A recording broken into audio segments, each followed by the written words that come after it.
어느새 1년이 다 갔다. 죽을 날이 가까웠다. 이런 생각을 하는 이들은 인생무상이라 그렇게 말합니다. 비기독인들이 대개가 그렇습니다마는 기독교인들조차 이런 생각을 하는 이들이 참 많습니다. 그래서 인생이 허무해지고 인생 무상을 느끼게 되지요. 그래서 의욕을 잃고 삶의 원동력이 사라져버려요. 더 빨리 늙고 면역력은 더 많이 사라지고 그게 해를 거듭할수록 심해져만 갑니다.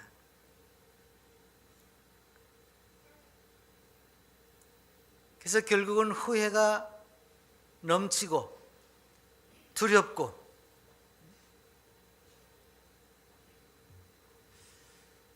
그래서 살면 살수록 아마 이런 일은 지옥을 경험할 수밖에 없을 겁니다.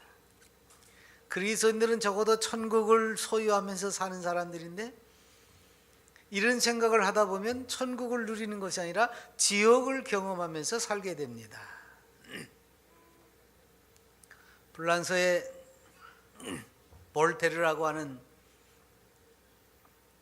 사람들이 천재라고 부르던 사람이 있는데 얼마나 머리가 좋은지 말을 해가지고 이 사람을 이긴 사람이 없어요. 그가 책을 쓰거나 또 강연을 하면 인기가 너무 좋아서 돈도 명예도 많이 축적할 수 있었습니다. 이 사람이 성경이 잘못됐다, 성경이 모순이다 그래가지고 기독교가 모순이라는 것을 밝히기 위해서 쓴 책도요, 이게 너무 인기가 좋으니까 그 책도 잘 팔렸어요.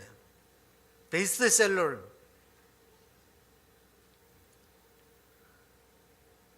이렇게 인기가 좋고 사람들에게 대접도 많이 받고 그런데 나이 먹는 것은 어쩔 수가 없어요. 근데 나이가 들면 들수록 이 사람이 불안한 거예요.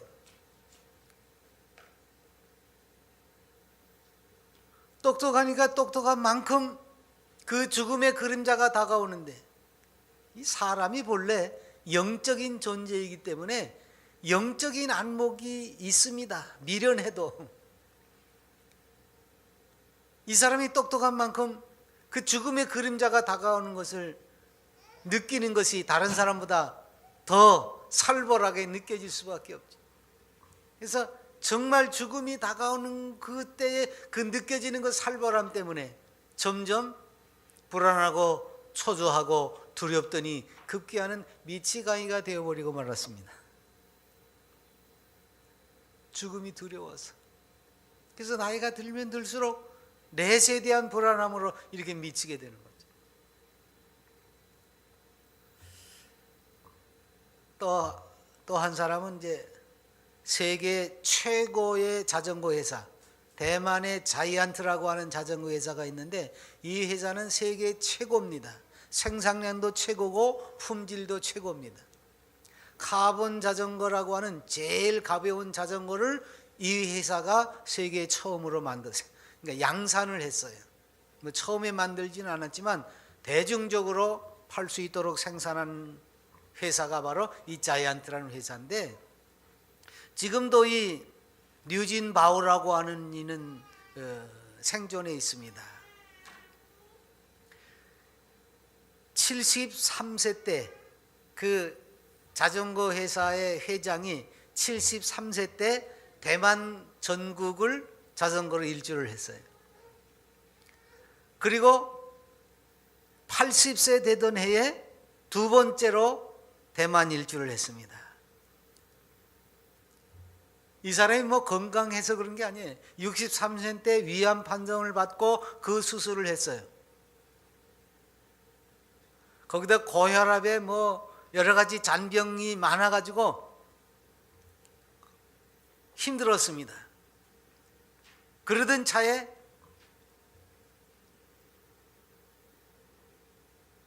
어느 청년이 자전거로 여행한 그 후기를 남겼는데 그때 뭐라고 썼냐면, 지금 하지 않으면 영원히 못할 것 같은 마음이 들어서 내가 이 여행을 시작했습니다. 그 말이 이 유진 마오 마음에 팍 꽂혀가지고 내가 이제 늙었지만 그 당시에는 늙었다고 생각했어요.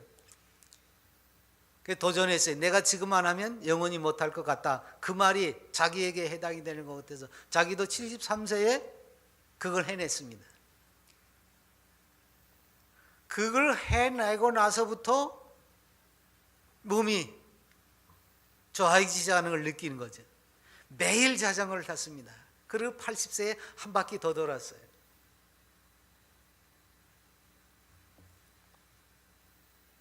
그리고선 자기가 늙었다는 생각을 버립니다.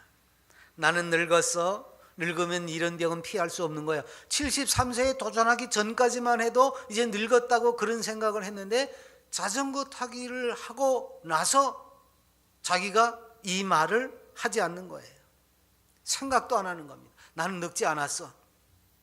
아직도 배울 게 많아. 왜? 젊은 청년한테 배워가지고 지금 도전을 해가지고 한 바퀴 돌아가거든요. 그래서 그 사람이 뭐라고 말하냐면, 젊었다는 것은 나이가 문제가 아니라 아직도 배울 게 남아있다고 생각하는 사람이 젊은 사람이다. 그래서 자기는 아직도 배울 게 남아있으니까 나는 젊다.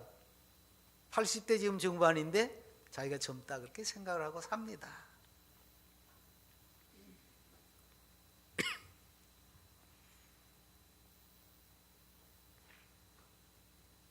또 하나, 어느 성도는 병상에 누워 있습니다.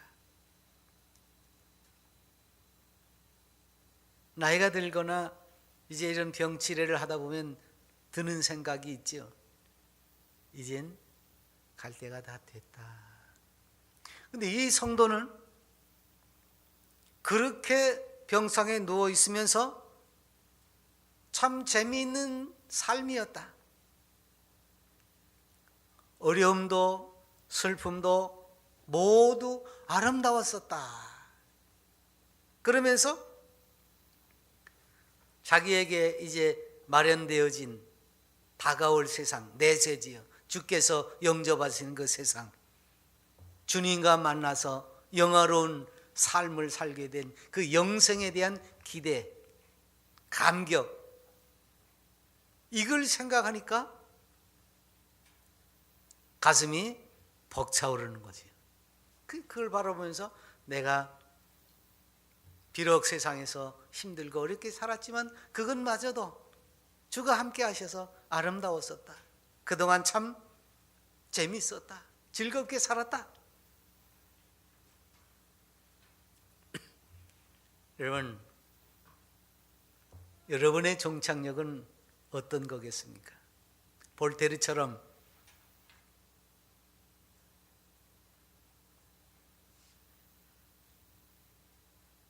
영혼을 무시하고 산 그래서 마지막이 미충아이가 되어버리는 그런 삶입니까? 아니면 유진 바오처럼 이 사람은 돌아다니면서 이제 이렇게 젊은이들하고 같이 어울리는데 10대도 바오고, 그런데 바오고, 거란 말이 중국말로 형님이란 소리거든요. 바오고. 10대 그 청소년들이 같이 자전거를 타고 이렇게 나가면 그 형님이 바오고, 바오 형님 그러는 거예요. 유진 바오니까. 참 젊게 살잖아요. 근데 이 사람에게도 뭐예요? 이 사람에게도 내세는 없습니다. 현재 뭐 자기가 건강하고 재미있게 살 뿐이지.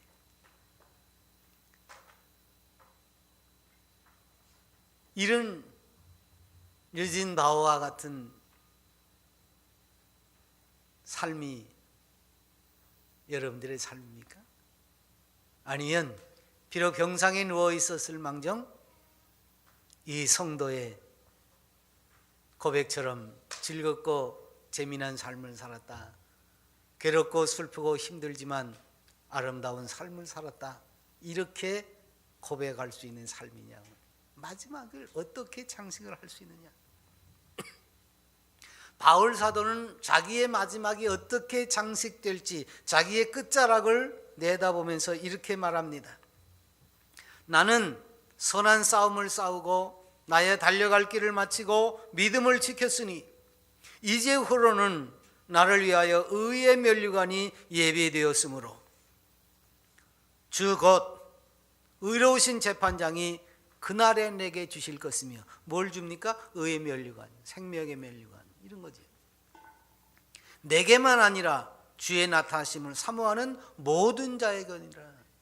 바울 자신에게뿐만 아니라 주님을 사모하는 모든 그리스도인들에게 하나님께서 예비하신 것을 주시는데 그 예비하신 거 뭐냐? 의의 면류관이라고 말해요. 죽음 다음에 오는 더 밝고 아름다운 세상으로 들어가는 문이에요. 이 죽음이라는 것은 인생을 끝내고 이제는 아무것도 없다 그런 것이 아니라 우리에게 마련되어진 영화로운 세상으로 들어가는 문이에요. 그리고 그 단계를 우리는 시간이라는 매듭 속에서 연습을 하고 넘어가게 되는 겁니다. 그래서 이게 매듭입니다. 사실은 매듭이 이 한 해가 넘어가는 것은 굵은 매듭이고 작은 매듭은 한 달, 그보다 더 작은 매듭은 하루라는 것이 있어요. 그래서 하루 저녁에 누워서 잠자리에 들 때 내가 오늘 어떤 아름다운 매듭을 맺었나. 그래서 한마디 한마디 그 매듭을 맺어갈 때마다 우리에게는 새로운 도약이 있어야 되는 거지. 그래서 성도에게는 모든 것이 다 도약입니다. 한 걸음 뛰어 올라가는 겁니다. 지금보다 한 단계 올라가는 거다. 하루를 보내는 잠자리 또는 주일을 맞이하는 그 주말, 한 달 또는 이렇게 한 해가 저무는 그 순간, 그 순간에 아름다운 매듭은 오늘도 주와 함께 내가 즐거웠다, 아름다웠다. 내일은 더 아름다울 것이다. 그래서 도약이지요. 사람들이 이런 생각을 못 가질 때는 어떻게 합니까? 오늘, 내일이 오늘만 못해. 여러분 한번 생각해 보세요. 내일이 오늘만 못해.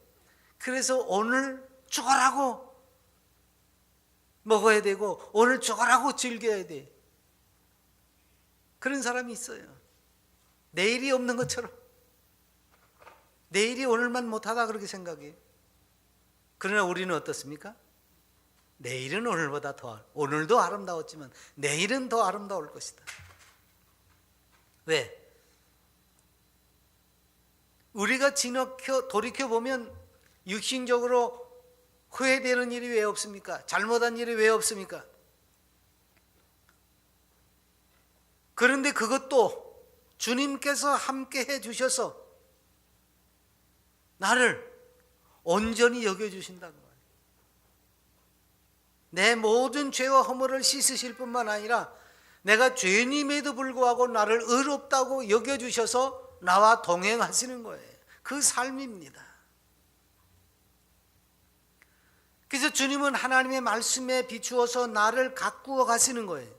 오늘보다 내일이, 내일보다 그 다음 날이. 그래서 결국 마지막 세상을 마칠 때에는 성화가 완성이 되어져서 하나님의 나라의 영화로운 자리까지 가게 된다고 말이죠. 그게 주님께서 우리를 이 세상에서 구원하시고 지금 함께 하시는 여정이에요. 그리고 그 기회를 계속해서 우리에게 주십니다. 7번씩 70번이라도 용서해 주시면서 그만큼 더 기회를 주시면서 실수했다고 우리가 자책할 때마다 우리를 이렇게 세우시면서 내게 다시금 기회를 주시고 또 기회를 주시고 주신다 그 말이에요. 오늘 말씀이 그거지요. 한 사람이 포도원에 무화과 나무를 심었습니다. 포도밭인데 아마 포도만 먹는 것보다 별미로 무화과를 좀 먹고 싶어서, 우리도 그렇잖아요. 배나무 밭에다가 사과나무라든가 다른 나무 하나 심어놓고 요것도 하나 먹고 싶다. 그건 자기가 먹기 위해서. 포도를 잔뜩 심어놓으면 그건 뭐예요? 이거 가지고 즙을 내서 판매하거나 뭐 이러는 거지요. 근데 자기를 위해서 심는 거죠. 그러니까 이 무화과 나무는 자기를 위해서만 심은 거예요, 말하자면. 그렇게 기대를 걸었는데 3년을 지나도록 그 무화과가 열매를 맺지 않았다 그 말이에요. 그러니까 답답해진 주인이 이거 베버려야지 안 되겠다 그렇게 나온 거예요. 안 그렇겠습니까? 그때 이 과원지기가 주인에게 하는 말입니다. 한 해만 더 기다리지요. 제가 내년에는 옆구댕이 파가지고 거름도 잔뜩 집어넣고 잘 가꿀 테니까, 그러면 내년에는 열매를 맺을 테니까 한 해만 좀 기다려주세요. 그러면 그 다음에 그때도 열매를 안 맺으면 그때 가서 패버릴게요. 이렇게 얘기를 하는 겁니다. 지금 이 나무가 누구겠습니까? 이게 나를 말하지 않습니까? 교회를 다닌 지 여러 해, 예수님을 믿고 하나님의 된 지가 오래됐습니다. 내가 하나님이 거하시는 성령의 전이요 천국의 거룩한 백성입니다. 그럼에도 불구하고 우리 세상에 나가면 사람들이 우리를 가리켜서 아이고 거룩한 백성님이라고 그럽니까?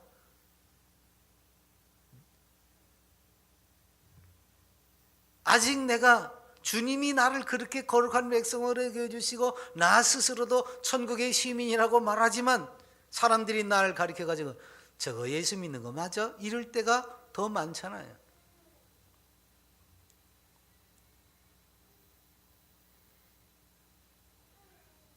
그러면 사람들이 날더러 너 예수 믿는 사람 맞냐라고 말하면 거기 맞장구 쳐가지고 그래 어쩔래 하고 덤벼들어서 싸울 만큼 부하가 치밀지만 그렇게 싸운다고 해결이 됩니까? 속에는 부하가 치밀지만 딱히 반박할 말도 없어서 스스로 생각해 보면 부끄러울 때가 얼마나 많습니까?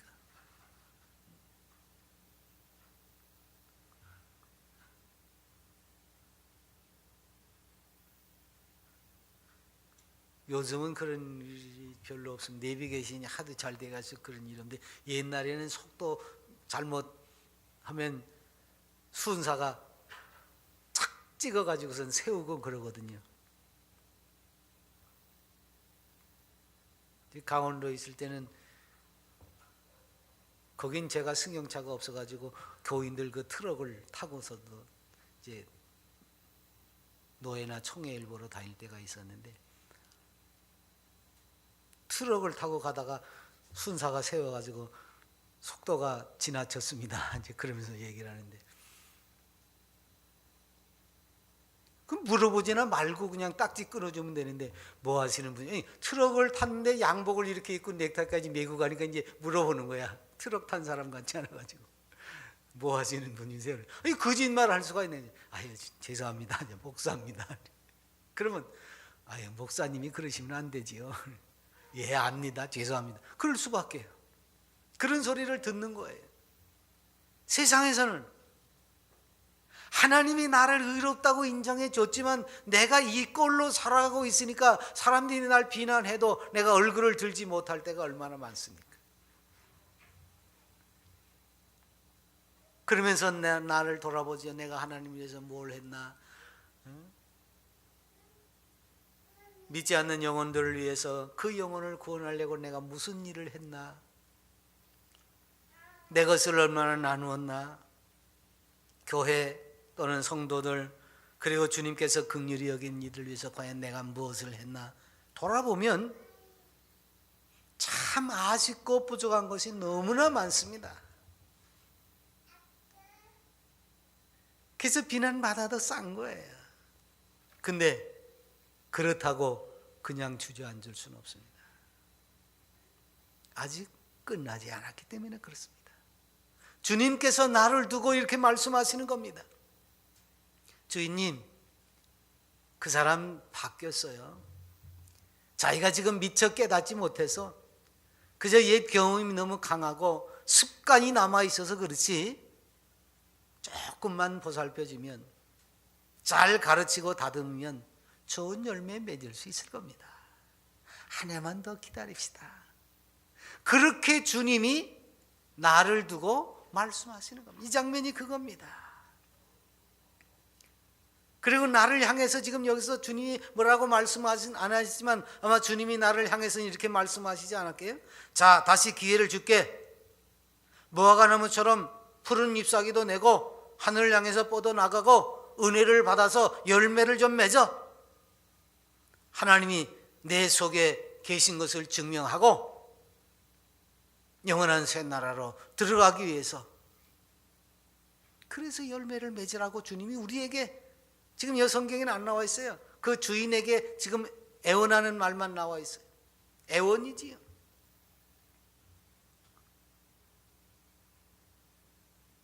우리를 중보하시는 주님께서, 보혜사이신 주님께서 나를 지금 변호하고 붙들어서 하나님이 찍어버리지 못하도록 매달리고 계신 겁니다. 중요한 건 뭐예요? 내가 하늘나라의 시민이기 때문에 이런 기회가 다시 주어진다는 거예요. 주님의 사람이기 때문에 이런 기회가 다시 주어진다는 거죠. 비그리스도인들에게는 이런 기회가 없습니다. 그냥 내버려 두는 거예요. 불의하면 불의한 대로, 타락하면 타락하는 대로, 잘못하면 잘못하는 대로 내버려 두는 겁니다. 그래서 그냥 있다가 사라질 뿐이에요. 그냥 있다가 지옥으로 가면 그만이에요.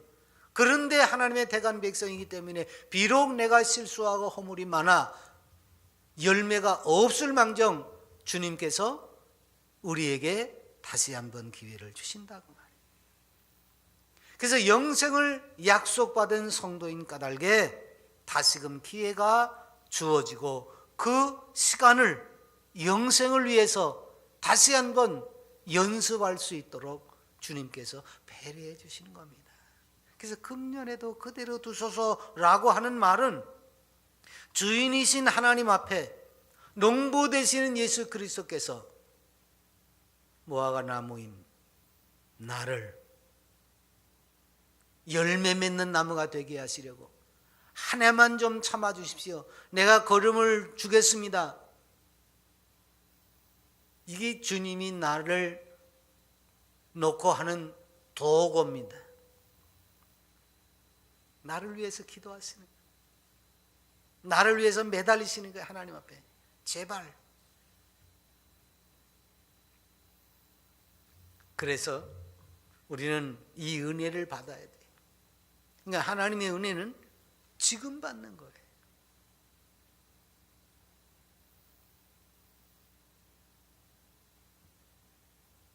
그래서 바로 지금이 은혜 받을 때요, 구원의 날이라고 바울 사도가 이야기를 합니다.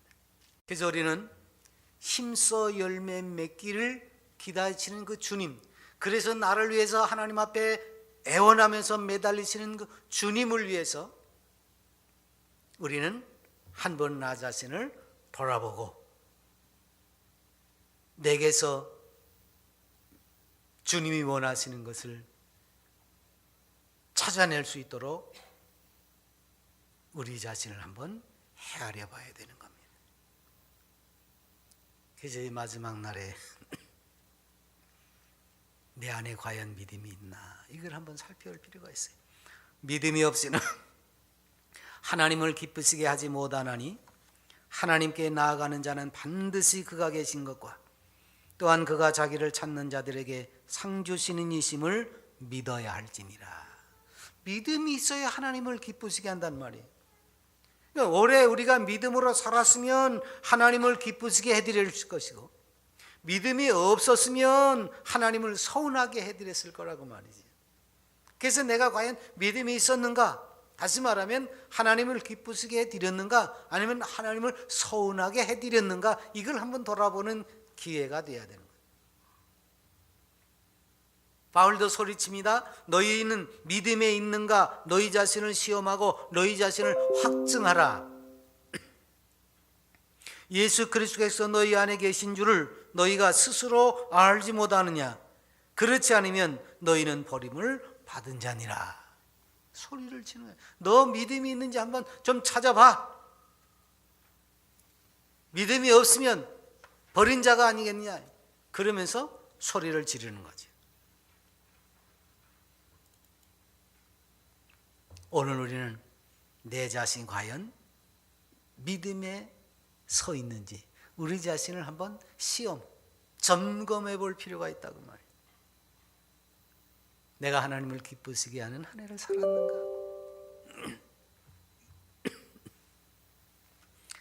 이게 우리 꼬맹이가 전기를 스위치를 꺼놔 가지고 컴퓨터가 다시 이제 가동이 되느라고 딸랑딸랑 소리가 나는 거예요.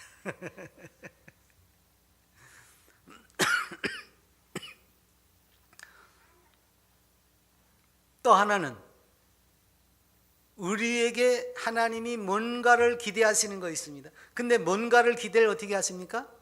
그냥 기대하시는 것이 아니라 나에게 나눠준 것이 있습니다. 이게 달란트예요. 그래서 내가 과연 하나님이 내게 주신 달란트를 가지고 얼마나 남겼는지 이걸 돌아봐야죠. 마태복음 25장이 그러거든요. 10달란트, 5달란트, 1달란트 이렇게 나눠줍니다. 5달란트, 2달란트, 1달란트 이렇게 나눠졌어요. 근데 5달란트 가진 사람은 5달란트를 남겨서 10달란트, 2달란트 받은 사람은 2달란트를 남겨서 4달란트를 가지고 오는 거죠. 갑절로 남겨서 주님에게 내가 이렇게 남았습니다. 그런데 1달란트 받은 사람은 아이고 이거 가지고 이따가 본전 까먹으면 큰일 나지, 벼락 맞을라. 그러니까 잘 모셔두자. 그리고 묻어뒀다가 가지고 왔습니다. 갑절을 남긴 사람들, 즉 5달란트 받은 사람은 10달란트를, 2달란트 받은 사람을 4달란트를 가지고 왔습니다. 그러니까 본전하고 그걸 이용해서 남은 것하고 같이 주님께 가져왔습니다. 그래서 주님이 이들을 향해서는 착하고 충성된 종아, 내가 작은 일에 충성하였으니 내가 많은 것으로 내게 맡기리니 내 주인의 즐거움에 참여할지어다, 이렇게 칭찬을 받았습니다. 근데 1달란트 받은 사람은 이렇게 묻어뒀다가 가져와 가지고 주인님은 굳은 사람이라고, 말하자면 굳으세라고 말해요. 내가 이거 가지고 혹시 본전이 일전이라도 여기서 틀어졌으면 큰일 날 것 같아서 묻어뒀다가 가지고 왔습니다. 그런 거죠. 아무것도 하지 않고 묻어뒀습니다. 그걸 그냥 가져왔어요. 그래서 그 사람은 그 하나 있는 것마저 뺏기고 말았습니다. 이 사람은 바깥 어두운 데서 울며 이를 갈미 있으리라 그랬어요. 내게 맡기진 것이 있습니다. 최선을 다해서 그걸 가지고 주의 일을 열심히 하고 주께서 내게 바라시는 그 기대대로 달란트를 남겨야만 했습니다.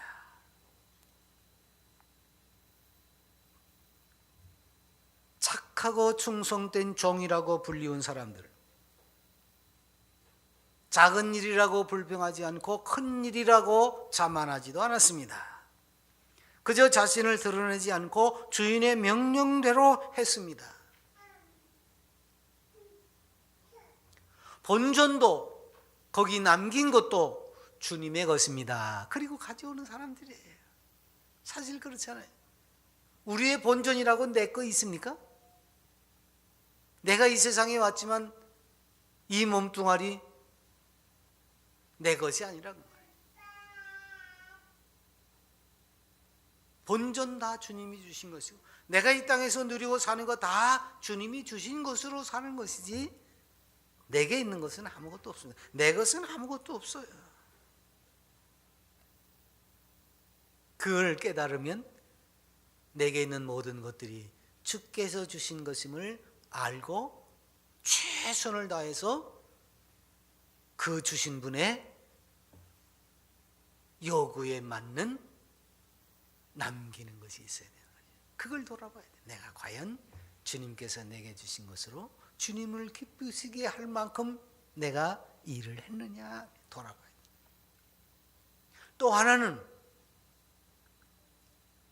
내가 주님의 그 기대하심에 뭐가 부족했는지를 한번 살펴봐야 돼. 부족한 것이 뭐냐? 젊은 부자가 주님에게 와서 으스대면서 뭐라고 물어봅니까? 내가 어떻게 하면 영생을 얻을 수 있습니까? 그 말이죠. 내가 어떻게 하면 영생을 얻을 수 있겠습니까? 이게 뭔가 구도자의 자세를 가지고 와서 묻는 게 아니라 내가 으쓱거리는 거죠. 나 이 정도면 잘했잖아. 이 정도면 됐지 뭐. 그래서 그 사람이 뭐라고 말해요? 계명을 지켰습니까? 그랬더니 아이 나 어려서부터 다 지켰지요. 그까짓 건 뭐. 이런 거예요.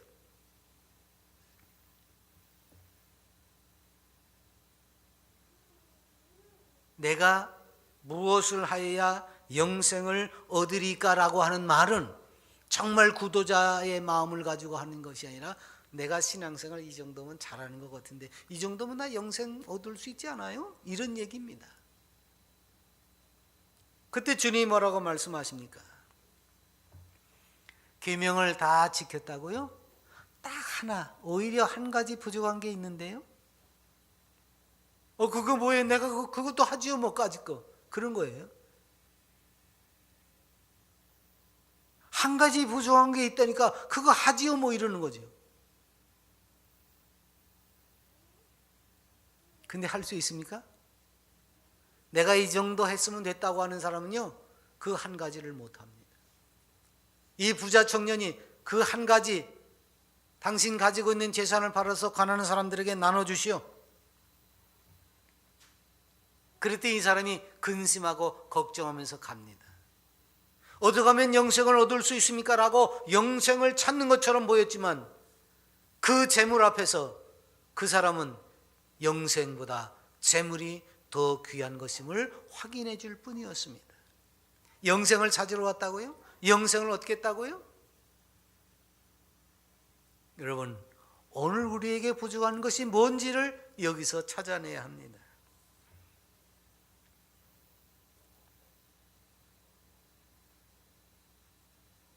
다윗은 나단 선지가 꾸짖을 때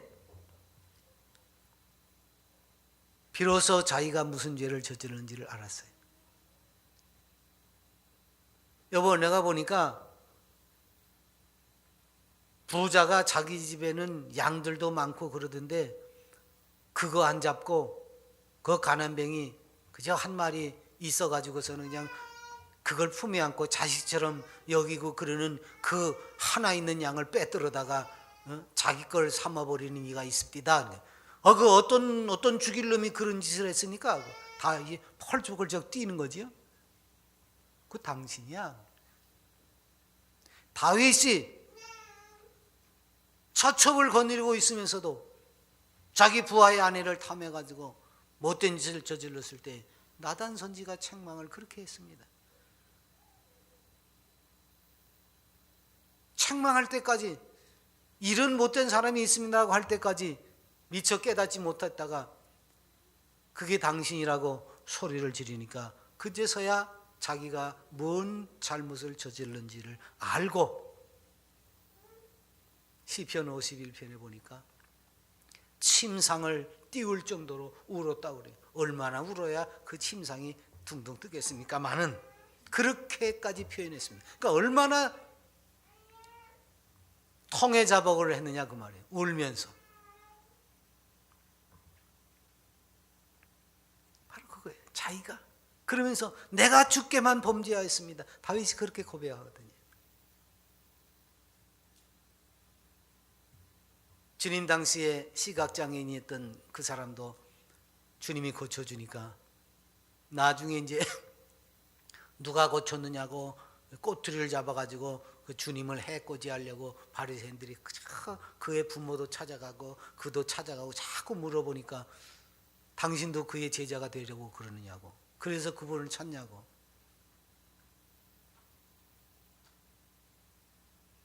그러면서 이 시각장애인이었다가 눈을 뜬 그 사람이, 내가 한 가지는 분명히 압니다.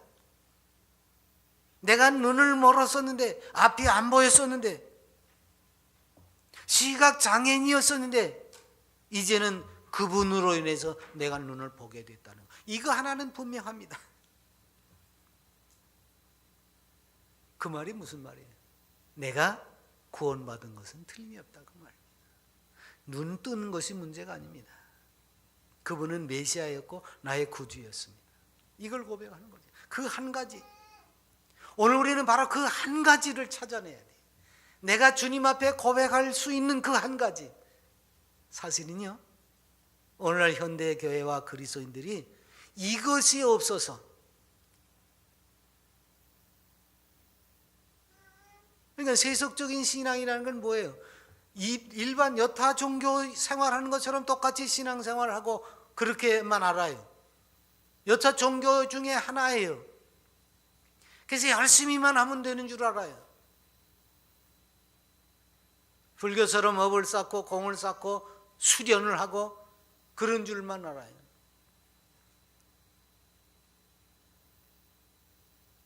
근데 기독교는 그것이 아닙니다. 오히려 한 가지 부족한 게 있는 걸 우리는 깨달아야 돼요. 구원의 확증도 없이 마르다처럼 분주하기만 해서는 안 됩니다.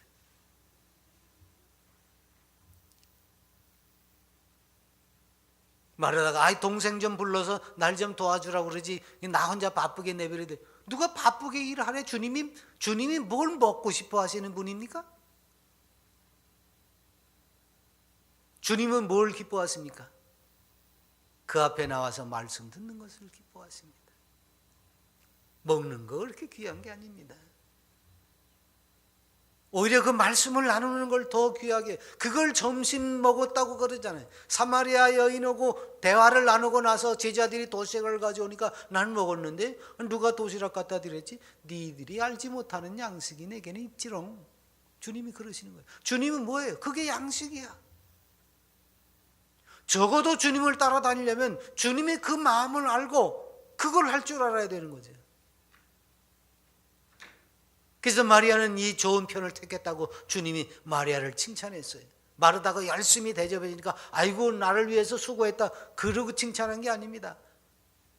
마르다가 생각할 때는 저 뺀질이같이 주님 턱 밑에 앉아가지고 주님 말씀만 듣고 나를 안 도와줬지. 그런데 마리아를 주님께서는 좋은 걸 선택했다고 칭찬을 하시더라고 말입니다. 내게 부족한 것이 뭐냐고 말이에요.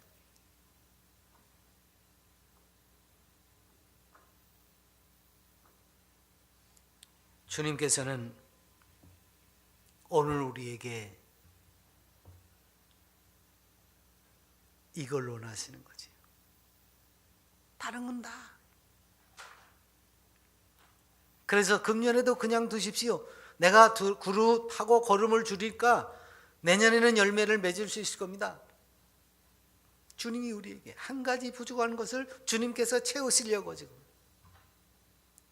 그러니까 우리는 내게 믿음이 있는지, 내가 뭐가 부족한지, 아니면 내게 끼친 것으로 주님을 위해서 뭘 남길 수 있었는지, 우리는 한 해를 마감하는 이 큰 매듭을 지어가는 이 시점에서 한번 생각해 볼 필요가 있다고 말이에요. 그래서 아쉬움을 떨쳐버리고 믿음으로, 그래서 뒤에 있는 것은 잊어버리고 표대를 향하여 그리스도 예수 안에서 하나님이 위해서 부르신 부름의 상을 위하여 달려가는 이런 멋진 그리스도인들이 한번 되어보시자 그 말이지. 기도하겠습니다.